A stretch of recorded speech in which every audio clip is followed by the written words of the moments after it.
Hi pals, Siskateers here. I'm Mary. I'm Tony. And welcome to the channel. It's Theme Thursday. Theme Thursday. Thanks for coming and watching. And February's theme is the Magic Kingdom.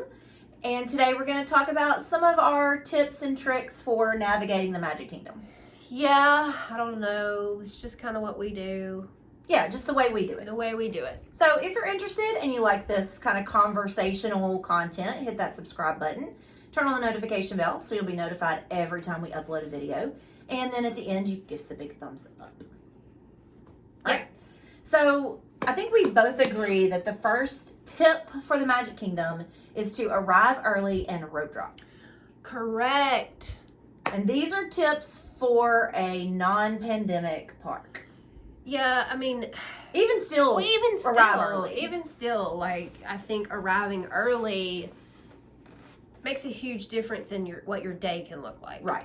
You know, if you're into maximizing the time.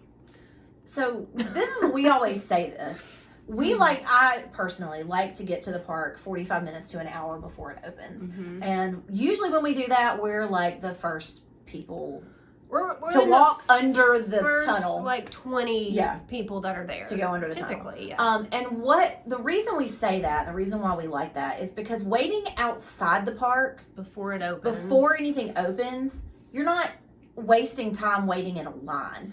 Yeah. So, and what I mean is if I'm waiting for an hour outside, then I'm going to get to go straight to a ride. If I have to wait in line for an hour inside, then I'm using that hour that could be used for something else. For something else in the park. Right. Yeah. So if it's not open, you're not missing out. You're not missing out on other attractions. Yeah. So and we have rope dropped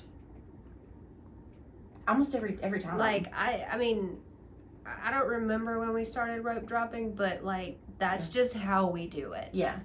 And there are, and it's not like there's just like hordes and hordes and hordes and hordes of people in the mornings.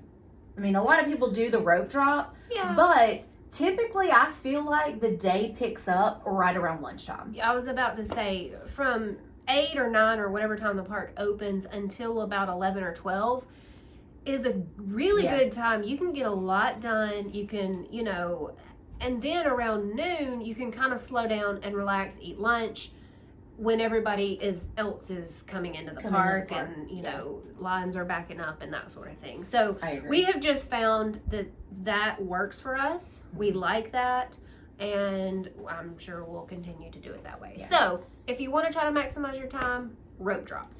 So another thing that I feel like works for me personally is to start in Adventureland. And we've done it. We've gone straight to Fantasyland. Yeah. We've gone to Tomorrowland. But going to people have a natural tendency to go to the right. Yes.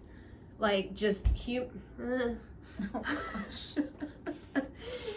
nature for most people are right-handed. Yeah. So you just kind of like tend to go that way. Mm-hmm. So the majority of people kind of flow that way or go straight to Fantasyland.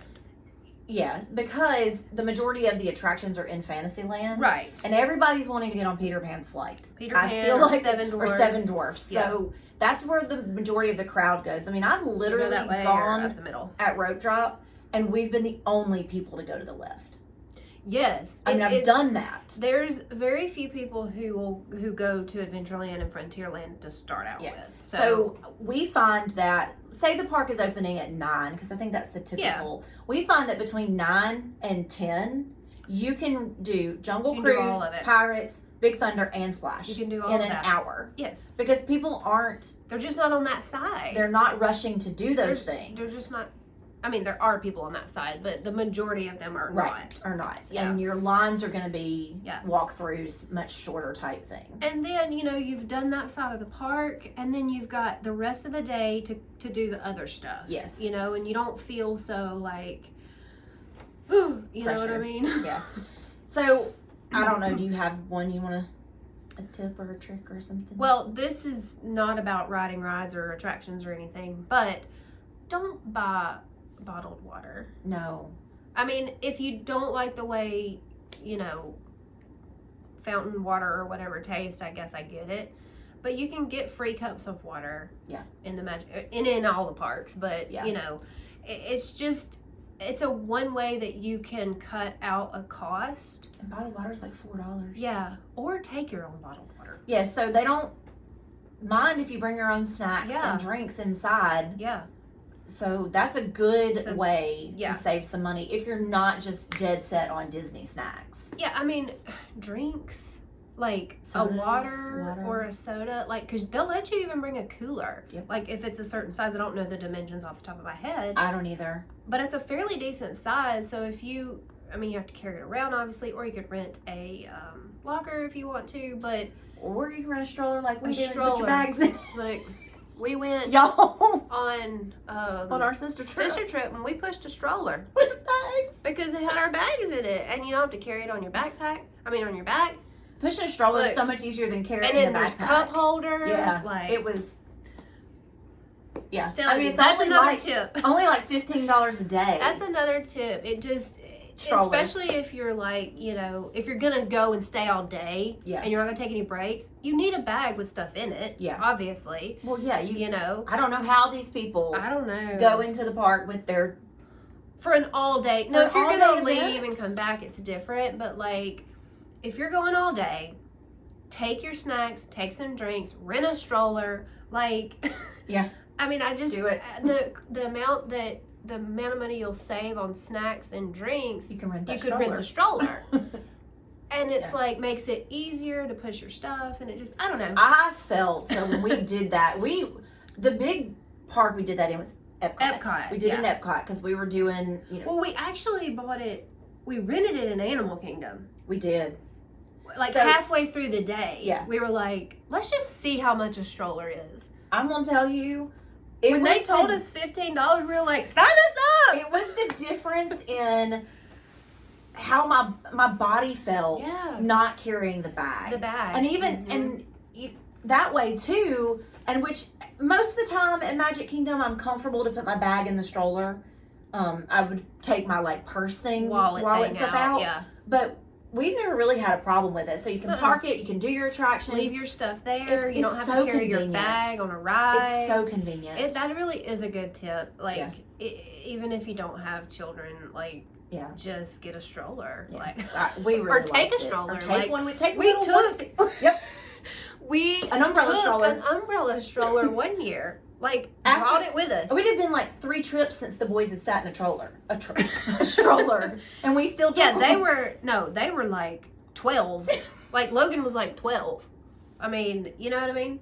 And we took a stroller and pushed it around because one of the main things is a cup holder. Like, somewhere to put your drink. Like, For me, the main thing is my back. Well, the back, So, like, if you're going to be in the park from rope drop to fireworks, your back's going to hurt if you're carrying a heavy backpack. Yeah. Just get the stroller. Just get the stroller. Just get it. That's a good tip. For me, I think one of my biggest tips is if you're going during a peak time, and like right now the parks are like super, super crowded, but they are getting more and more crowded every month. So if you're going to go during a peak time, and not everybody likes to make a list. You can do it mentally. You can write it out. You can put it in your phone. But make sure you have an idea of what your priority rides are. Yeah. Because the chances of being able to do every single attraction in the Magic Kingdom in one day is slim. Yeah. So have it, like I said, mentally write it out, put it in your phone. Which ones are the most important for you? If you've got kids, are you more concerned about doing Peter Pan, Seven Dwarfs, Small World, Haunted Mansion, or are you the big ride type person? You want to do Space Mountain, Big Thunder, Splash. So just have a note of what is the most important so you get those done first. Right. A lot of people say make sure you circle the park, but I feel like sometimes back and forth is better if you are concerned about hitting certain attractions. But if you say you want to do Big Thunder, Splash, Space, Seven Dwarfs, say those are your 4 top, then I would say doing it that way is probably the best. But always know what's most important for you. Make a mental note if you don't want to write it down. Yeah, always know what's most important for you. For like me, it doesn't matter anymore. I like Just do to, whatever. yeah. I mean, I like to hit, my top 3 or 4 every time, but if I miss one this trip, it's okay because I go so often. I'll catch it next time. Yeah. But if it's your only trip ever, for sure, if it's your only trip or you're you're not gonna go back in a while or whatever, know that the Magic Kingdom needs to be planned more than I think the other parks. Yeah.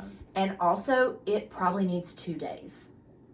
If you wanna do everything, I would say plan for 2 days. And if you have smaller kids, they're probably going to enjoy those attractions more than the other parks. For the most part, with the exception of maybe Toy Story Land. Toy Story Land, yeah, but yeah. So I would say make a mental note. No, yeah.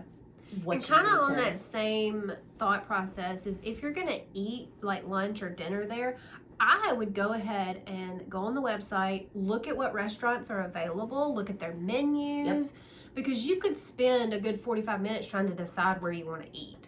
And if you already know what's on the menu, like there's pictures, you can look it up on the internet, so you can actually see what that meal is going to look like, how much it's going to cost.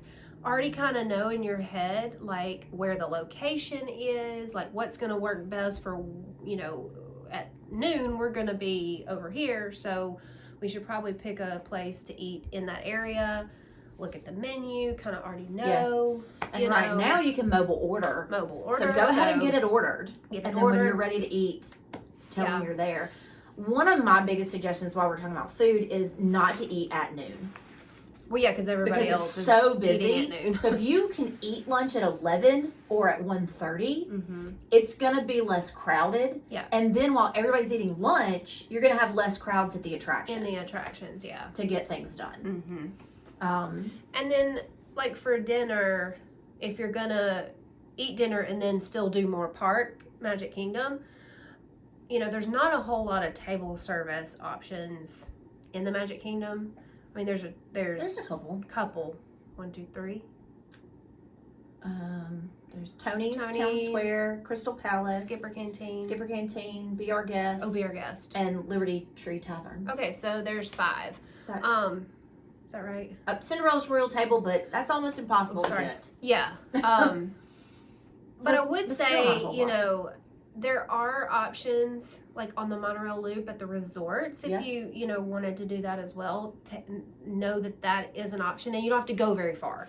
Yeah, you just get on the monorail. So you just get on the monorail and go. You make a reservation, and so you're just there and back.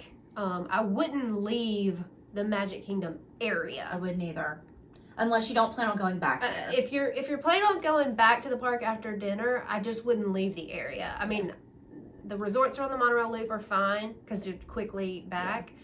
But I just think it would take way too much time. Travel is too much. To go there and come back if you're planning on doing park after you eat. Yeah. So, and I think, I agree. Like your monorail loop has some really good options. There's table service and quick service restaurants. In all 3 of them. Yeah.